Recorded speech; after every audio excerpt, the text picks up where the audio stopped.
अल्लाहु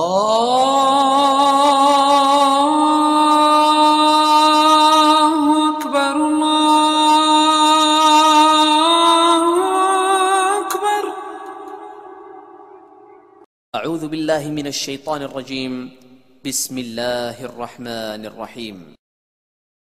नहमदुहु व नसल्ली अला रसूलिल करीम, अम्मा बाद, अऊज़ु बिल्लाहि मिनश शैतानिर रजीम, बिस्मिल्लाहिर रहमानिर रहीम। अस्सलाम वालेकुम नाज़रीन, मैं अरशद ख़ान हूँ और आप देख रहे हैं यूट्यूब चैनल राहे हक़ वेब टीवी।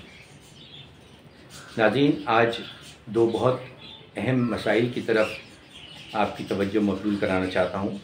इन दोनों का ताल्लुक़ बाजमात नमाज की अदायगी से है और ये दोनों मसाइल ख़ास तौर पे रमज़ानुल मुबारक में इस पर इजाफ़ा हो जाता है। अल्लाह ताला ने रमज़ानुल मुबारक का महीना हम लोगों के लिए हमारी रूह की पाकीज़गी तहारत के लिए भी रखा है और साथ साथ इंतज़ाम रखा है कि हमारा जिस्म भी दोबारा से तवानाई हासिल कर सके। नाज़रीन, जब हम रोज़ा रखते हैं, सहरी खाकर हम बग़ैर कुछ खाए पिए पूरा दिन गुजारते हैं, तो हमारा मैदे के साथ साथ जिस्म के दूसरे भी कई आज़ा जो हैं उनको बहुत रिलैक्स मिलता है, आराम मिलता है। लेकिन जैसे ही मगरिब की अज़ान होती है तो हमारे मैदे पर नेमतों की बारिशें शुरू हो जाती हैं। फ्रूट चाट भी आ रही है, पकोड़े भी आ रहे हैं, छोले दही बड़े भी आ रहे हैं, कोई लबनानी समोसा आ रहा है और कुछ तो मतलब ज़िंगर बर्गर्स भी आ रहे होते हैं। तो अचानक से इतना सारा जब लोड पड़ता है तो कुछ मैदा परेशान हो जाता है और वो हमारे बहुत मोहतरम मुफ्ती साहब हैं, वो उनका मशहूर फ़िक्रा है, जब वो ज़िक्र करते हैं किसी बात में कि ज़्यादा खाने का ज़िक्र, तो वो कहते हैं कि फोड़ना, वो कहते हैं कि इफ्तारी फोड़ी। तो ये मैं यहाँ थोड़ा सा इसमें इजाफ़ा करना चाहूँगा। इफ्तारी फोड़ी और फिर तरावी में जो है वो तोड़ते हैं, यानी जब आपका मैदा इतना ज़्यादा बर्डन बर्दाश्त नहीं कर पाता और तरावी में बहुत देर तक नमाज में रहना होता है, बहुत देर तक बावजूद रहना होता है, तो कुछ जो कमज़ोर, जिनके मैदे कमज़ोर होते हैं, तो वो ये बर्दाश्त नहीं कर नमाज तरावी में अक्सर देर तक नमाज में रहना होता है। तो जिन लोगों के मैदे कमज़ोर होते हैं तो वो नमाज में किसी वक्त वज़ू ख़राब भी हो सकता है, ठीक है ना। और अक्सर देखा है कि नमाज में वज़ू ख़राब हो गया तो उसको फिर क्या करना चाहिए, ये एक बहुत अहम मसला है। थोड़ा संजीदगी से सुनिएगा। अगर बाजमात नमाज में वज़ू ख़राब हो जाए, वज़ू टूट जाए, तो आपको क्या करना है, सबसे पहले शॉर्टकट देखना है, सबसे बाहर निकलने का शॉर्टकट। नमाज में कुछ मसाजिद में सहन में नमाज़ हो रही होती है तो आगे की तरफ से भी बाहर निकलने का रास्ता होता है।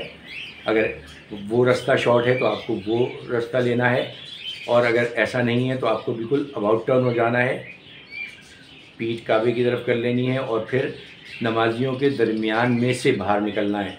नमाज के आगे से नहीं गुज़रना, नमाजियों के दरमियान में से गुज़रना है। और जो लोग नियत बांध के खड़े हुए हैं उन लोगों को भी चाहिए कि जो नमाजी निकलना चाह रहा है सबसे, उसको अपनी बॉडी को ज़रा सा टिल्ट करें नमाज के दौरान ही, ताकि निकलने वाले को आसानी हो, वो निकल जाए वहाँ से।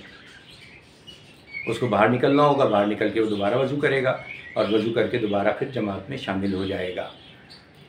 इसी से जुड़ा हुआ एक और मसला भी है कि ये शख्स तो बाहर चला गया, इसकी जगह खाली हो गई, सफ़ मुकम्मल नहीं हुई, सफ़ में दरमियान में खला बाकी है, तो जो उस निकलने वाले शख्स के बिल्कुल इमीडिएट पीछे वाला बंदा है, वो नियत बांधे बांधे आहिस्ता कदमों से चलते हुए उस खला को पूरा करेगा। उसको आगे चले जाना चाहिए।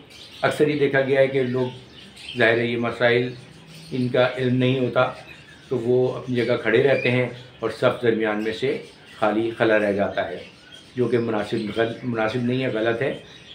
हमारे नबी सल्लल्लाहु अलैहि वसल्लम का भी इरशाद है कि अगर तुम अपनी सफ़ों को सीधा नहीं करोगे तो अल्लाह तुम्हारे दिलों को भी टेढ़ा कर देगा। तो लिहाजा सफ़ को मुकम्मल करने के लिए नियत बांधे बांधे आगे जाना होगा, उसके पीछे वाला शख्स फिर उसी को फॉलो करेगा और इस तरह से तमाम सफ़ें मुकम्मल हो जाएंगी। ये मसाइल खुसूसन रमज़ान में ज़्यादा देखने में आते हैं और आम तौर पे किसी भी नमाज में हो सकता है, लिहाजा इन मसाइल को समझना ज़रूरी है और इनका इदराक सबको होना चाहिए। रमज़ान मुबारक के आखिरी चंद दिन रह गए हैं, लेकिन फिर भी मैंने ये ज़रूरी समझा कि ये मसला मैं आप तक पहुंचा दूं, क्योंकि मैंने चैनल ही अभी अपना क्रिएट किया है और चाहे एक नमाजी तक भी ये मैसेज पहुंच जाए और वो इस पर अमल कर ले तो वो मेरे लिए बहुत बड़ी कामयाबी होगी। और अभी तो कई दिन बाकी हैं, इंशाल्लाह ताला ये चीज़ आप ज़्यादातर लोगों तक पहुंचाएंगे तो इंशाल्लाह लोगों को भी फ़ायदा इससे हासिल होगा। मिलते हैं अगली वीडियो में, जल्दी इंशाल्लाह आपसे अगली वीडियो में मुलाकात होगी। तब तक के लिए इजाज़त दीजिए, अपना बहुत सारा ख्याल रखिएगा। इस दुआ के साथ अल्लाह ताला आपको ईमान और सेहत की बेहतरीन हालत में रखे। फ़ी अमान अल्लाह।